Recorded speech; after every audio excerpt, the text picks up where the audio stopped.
અમરેલીના બગસરા શહેરમાં પટેલવાડી ખાતે સુવાગિયા પરિવાર દ્વારા આયોજિત શ્રીમદ ભાગવત સપ્તાહ જ્ઞાનયજ્ઞનું આયોજન 21થી 27 માર્ચ સુધી ભક્તિભાવથી કરવામાં આવ્યું.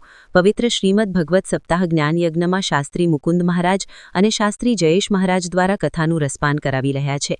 ભાવિ ભક્તો માટે આયોજકો દ્વારા ભોજન પ્રસાદનું આયોજન કરાયું. આયોજક પટેલ સમાજના પ્રમુખ રમેશભાઈ સુવાગિયાએ જણાવ્યું કે ધાર્મિક કાર્યક્રમની સાથે દરરોજ રાત્રિએ લોકસાહિત્ય અને સાંસ્કૃતિક કાર્યક્રમોનું પણ આયોજન કરાયું. આ કથાનું રસપાન કરવા મોટી સંખ્યામાં લોકો ઉપસ્થિત રહ્યા.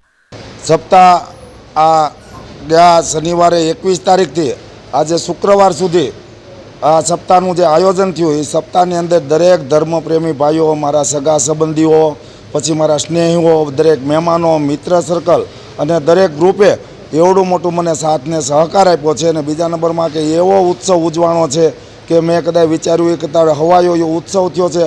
એ બદલ બધાને હું ખૂબ ખૂબ ધન્યવાદ પાઠવું છું. બીજું કે આ દરેક જે જ્ઞાન યજ્ઞ અહીંયા સપ્તાહનો દાદા વહેરાવી રહ્યા છે અને એ બધાએ રસપાન કર્યું છે એને કાંઈક ને કાંઈક અહીંથી આજે આ સપ્તાહના માધ્યમથી લઈને જવાનું છે.